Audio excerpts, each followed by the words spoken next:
Yo, what's going on Team Tweedie? I hope you're all super well. Welcome to #AskTweedie, the football show where you guys send in your football related questions. We do our best to answer them, and that's pretty much it.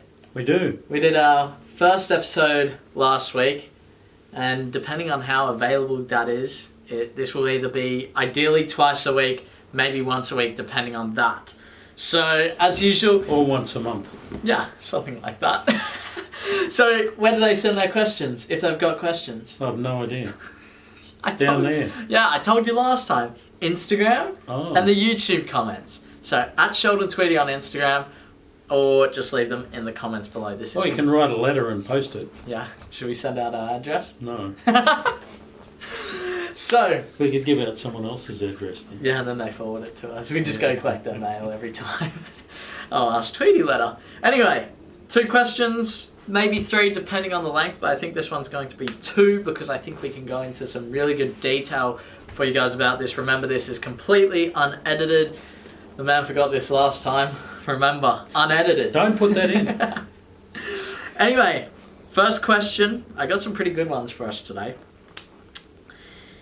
What do you do for mental preparation before a game? That comes in from Zac Fonty. Now, I've spoken about this, and I will touch on it after Papa Tweedie has spoken about it, because I think there's something... When I saw this question, I went, wow, there is one specific time where this man put a lot of work into preparing me for a game mentally. It was all mental. One specific time? Yeah. Went on for years.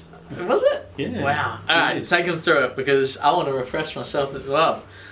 Well, I think I'm sure there's lots of different things people do, but the things that spring to mind for me are firstly thinking about a small number of things that you're going to focus on. I remember you talking the other day when, I think it was on a video when you were talking about match analysis or something. It was into a trial where I only wanted to focus on 2. Well, that's it. Because if you focus on like 10... Well, then you remembered what I said. Because I can remember I used to type up these bits of paper for you. Laminated. Oh, yeah. Laminated. Don't forget lamination. I bet I've still got them. Yeah, we'll find a thing for it. We'll find them and we'll come back to it. With another episode. But when you were littler than you are now, like when you're a little kid, 2 of the things I can remember putting on the thing to focus on, because I'd drive to the games, you would sit next to me and you'd read this bit of paper. I did. And I'd say to you, don't just read it and throw it on the floor, read it slowly and think about it. And you'd make me read each point and close my eyes. The 2 things... And then read the next one. Close your eyes. The 2 things I remember when you were really young were... And you played striker in all those really young games. Yeah, you were a striker for years.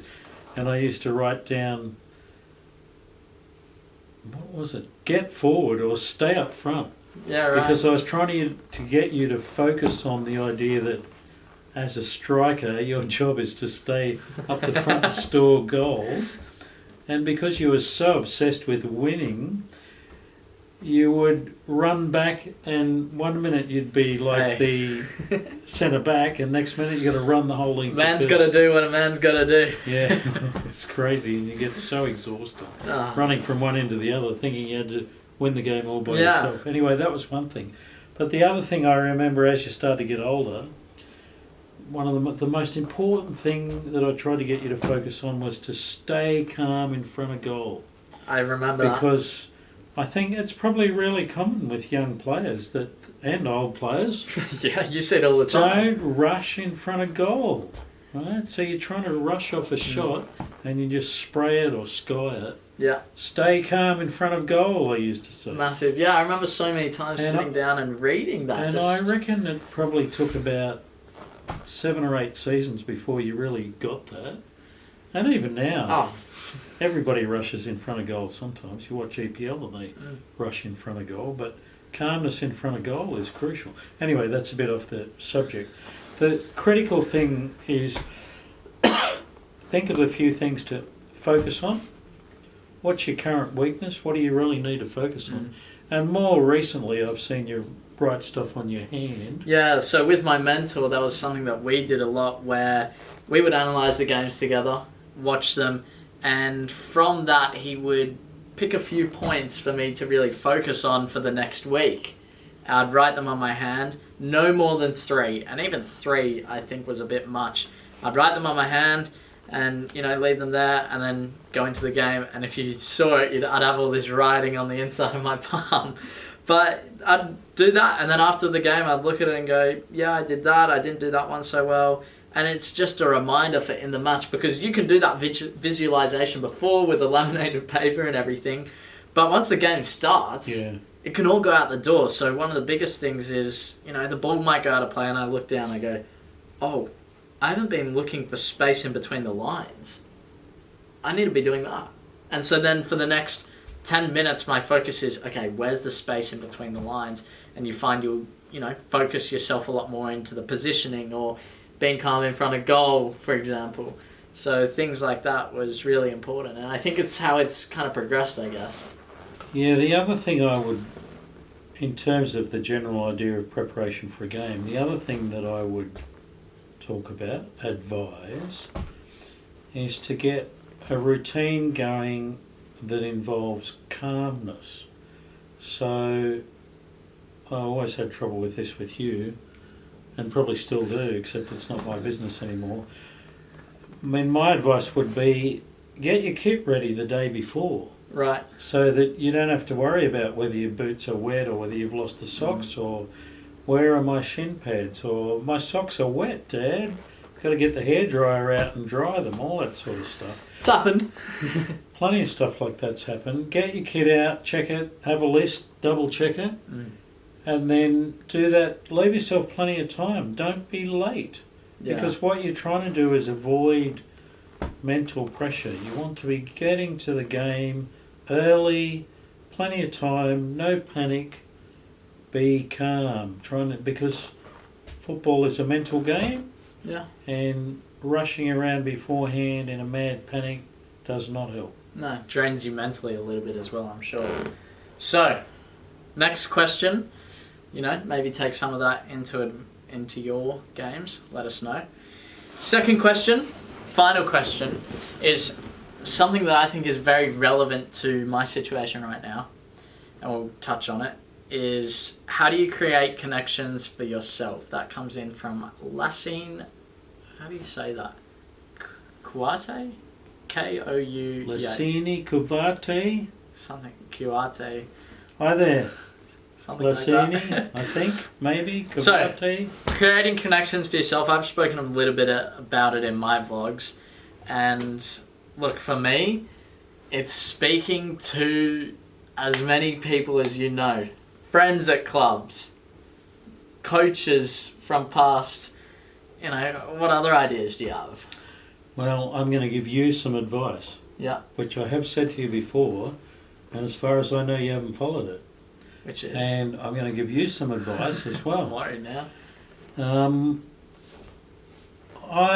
I'm a business guy, right? I've worked in lots of different jobs and I've had various businesses and I've met a lot of people over the last few decades. And one of the things I regret is that particularly in the early days of my career in business, I didn't keep a record of every person I met and their contact details.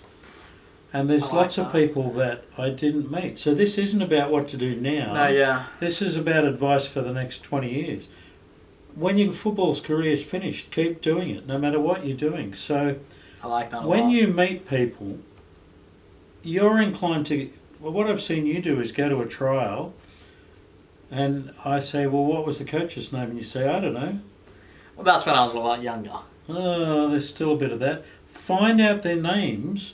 And if you get their mobile number or the email address, that's like gold. Yeah. Start a book. Write it in the book.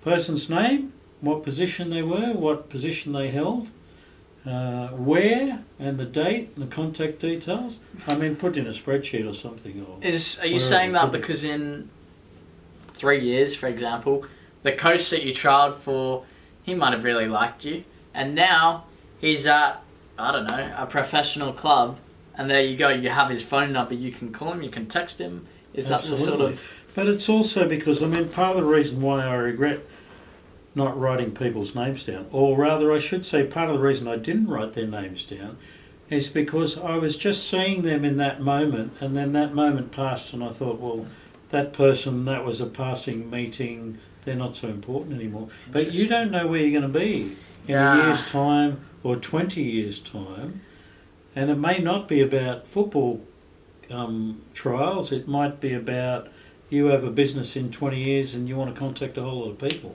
Who knows?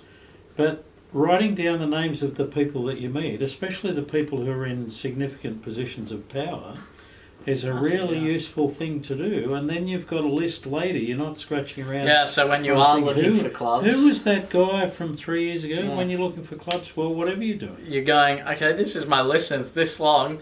Let's start. Bang, bang, bang, bang, bang, bang, bang, bang. And you just go through. That's a great point. And, you know, if you don't do it, then you come up with the situation where I'm in, which is brainstorming and thinking, oh, who was that coach we had then? Who was that player that you played with who's now there? You should keep a record of every person that's on your team. Normally you get their contact details, and you should keep a record of coaches you meet at academies or opposition coaches if you talk to them. There's thousands of people. A lot of options, yeah. So that's our advice for the future for you guys. And, you know, if you're in a situation right now, it's, you know, brainstorming the clubs you can speak to, the players you can speak to, the coaches, the agents, that sort of stuff. And, you know, connections, I would say, is more looking into the future. So. And you think about, even if you just think about the last few weeks, and also perhaps England and Spain, think about all the people that you approached, strangers via email or phone call, as opposed to somehow getting an introduction or people that you knew. I reckon over the last year or so you've probably contacted, let's say 100 people. Okay. And let's say 50 of them were through people that you knew. Yep. And 50 of them were strangers. I don't know what the numbers are. Whatever, yeah. Of the strangers, maybe two or three might have got back to you, and of the people you know, nearly every opportunity you've had, one way or another, has come from people that you know. That's how it works. So we're going to end it there. Episode 64 or something like that. 60, I don't know. No, it's only episode 2 of the real one. Alright, so we're going to end it there. Team Tweedie, we're signing out. Make sure you leave a like on the show. Subscribe if you're not here. Join the hashtag AskTweedieFamily. And we'll see you in the next video. Bye.